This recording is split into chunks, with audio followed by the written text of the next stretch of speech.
Hello viewers, welcome back to real Janta. आज माता का नवरात्रों का 6वां दिन है। आज उसके कथा और उसकी पूजा सरल विधि में कैसे हम कर सकते हैं उसको यहाँ पे हम बताएंगे। माता कात्यायनी का श्लोक इस प्रकार है।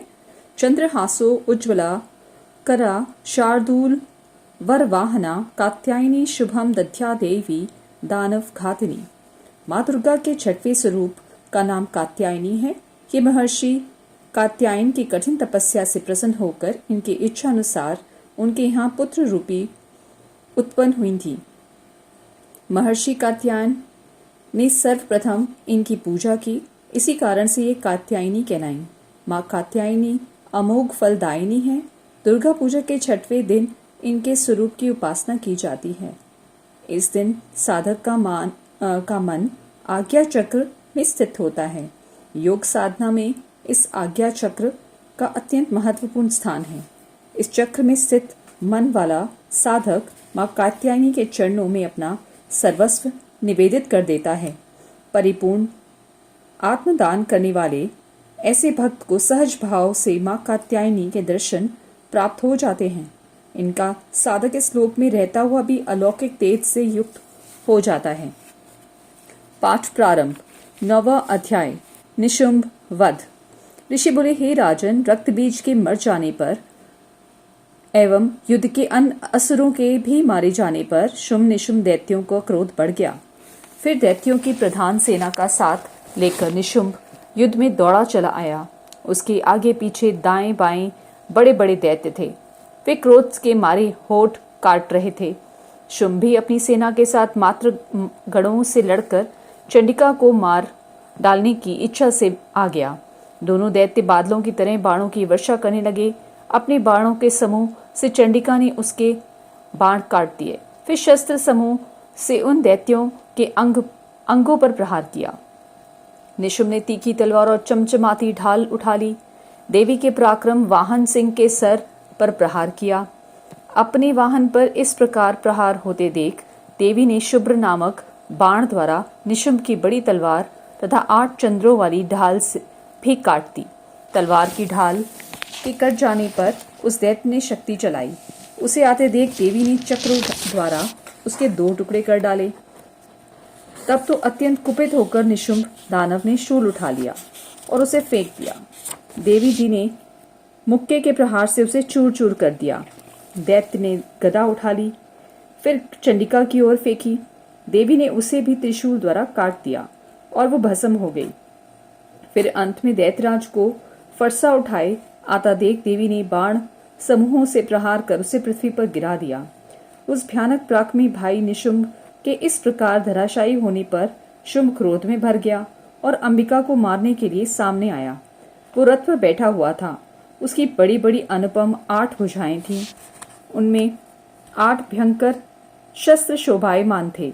उन भुजाओं के सारे आकाश को ढांपकर वो शोभित हो रहा था।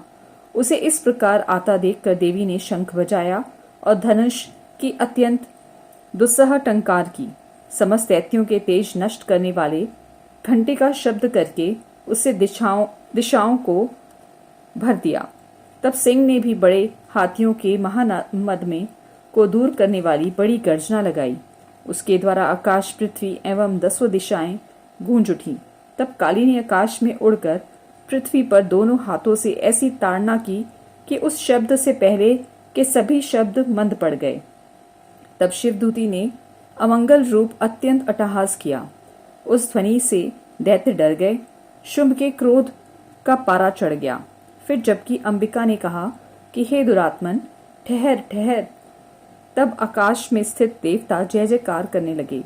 शुंभ ने पहुंचकर आग बरसाती हुई भयानक शक्ति चलाई। अग्नि को पहाड़ की तरह आती हुए उसे देखकर देवी ने भारी हल्का उल्का से उसे दूर हटा दिया। शुंभ ने फिर सिंहनाद किया।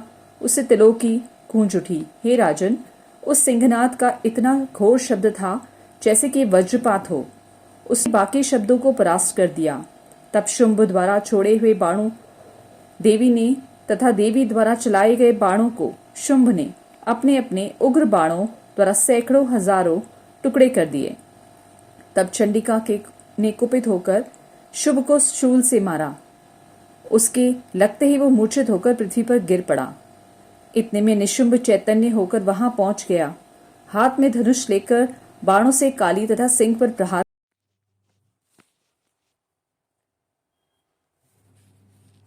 कर दिया। उस दानवराज ने अपनी 10,000 भुजाएं बना ली, फिर चक्रों का प्रहार करने लगा। तब घोर संकटों का नाश करने वाली भगवती दुर्गा ने अपने बाणों से चक्र तथा सभी बाणों को काट गिराया।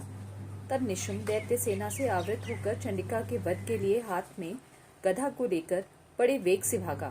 वेग से आते हुए उसने गदा को तीखी तलवार के द्वारा चंडिका ने काट दिया। फिर दैत्य ने शूल उठा लिया।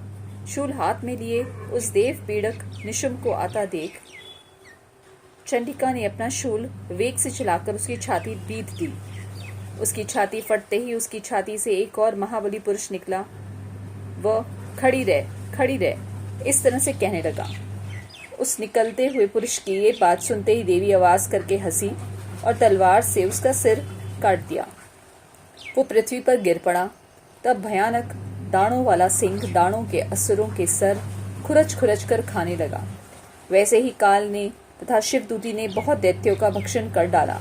कुछ एक घोर संग्राम में भाग गए एवं कितने दैत्यों को काली एवं शिवदूती ने खा डाला और कई सिंह के ग्रास बन गए। 10वां अध्याय शुंभ वध।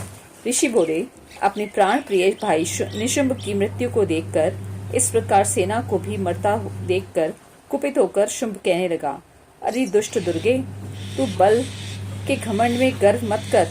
अरे अहंकारिणी, तू तो अन्य स्त्रियों के बल के सहारे लड़ रही है। देवी बोली, अरे दुष्ट, मैं अकेली हूँ।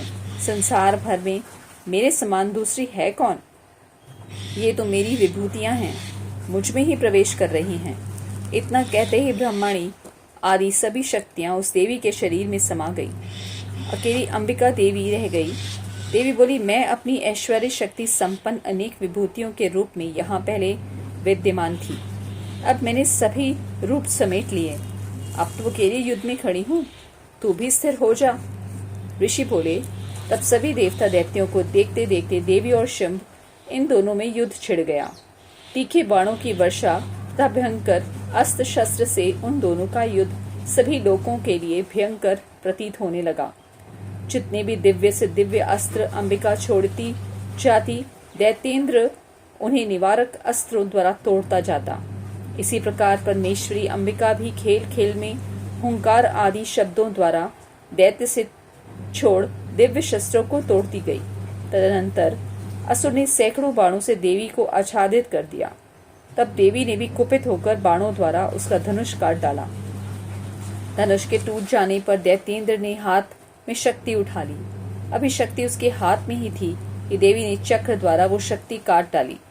तब दैत्यराज तलवार और 100 चंद्रमा वाली चमचमाती ढाल लेकर देवी पर झपटा। उसकी तलवार तथा सूर्य जैसी चमकती ढाल को देवी ने चमचमाती ढाल लेकर देवी पर झपटा।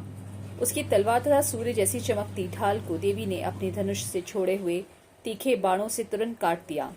रथ के घोड़े तथा सारथी को भी मार दिया। धनुष तो पहले ही कट चुका था। तब तो भयानक मुग्धा लेकर अंबिका को मारने के लिए दैत्य उद्यत हो गया। देवी ने उसे उसके मुद्गर को भी तीखे तीरों से काट दिया। फिर भी वो दैत्य मुक्का तानकर बड़े वेग से दौड़ा। जाते ही उसे दैत्येश्वर देवी के हृदय में मुक्का मार दिया। देवी ने भी उसकी छाती पर एक चपेट जमा दी। देवी के उस चपेट के लगते ही दैत्यराज पृथ्वी पर गिर पड़ा।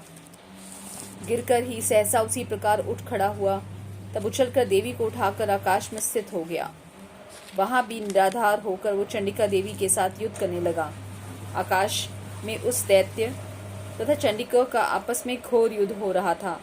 वो युद्ध मुनियों के लिए विस्मय कारक था। अब अंबिका ने अपने उसके साथ देर तक युद्ध करते दैत्य को उठा लिया और उसे पृथ्वी पर पटक दिया। देवी द्वारा पटका हुआ ये पृथ्वी पर आकर खड़ा हो गया। मुक्का तानकर वो दुष्ट देवी को मारने की इच्छा से बड़े वेग से दौड़ा। तब उस दैत्य को आता हुआ देखकर देवी ने उसकी छाती में त्रिशूल घोंप दिया और पृथ्वी पर गिरा दिया। देवी ने शूल से शत विक्षत होकर पृथ्वी पर पड़ते ही उसके प्राण निकल गए। उसका गिरना भी समुद्र, द्वीप एवं पर्वतों के साथ सारी पृथ्वी को हिला देने वाला था। उस दुरात्मा के मरते ही सारा जगत स्वस्थ एवं प्रसन्न हो गया। आकाश भी बहुत ही साफ दिखाई देने लगा। पहले जो उपद्रवी मेघ उठ रहे थे तथा उल्कापात हो रहे थे, वे सभी शांत हो गए। दैत्यों के मारे जाने पर नदियां भी अपने अपने मार्ग पर चलने लगी। उसकी मृत्यु होने पर सभी देवताओं के मन प्रसन्न हो गए। गंधर्व मनोहर गायन गाने लगे, अप्सरागण नाचने लगी, दूसरे बाजे बजाने लगे। वायु पवित्र होकर चलने लगी, सूर्य उज्जवल होकर चमकने लगा। शांत हुई अग्निशालाओं की अग्नियां जलने लगी। दिशाओं की भयंकर आवाजें शांत हो गई। प्रजा सुखी हुई और सर्वत्र शांति का साम्राज्य हो गया। जय मां अम्बे, जय मां अम्बे, जय मां अम्बे।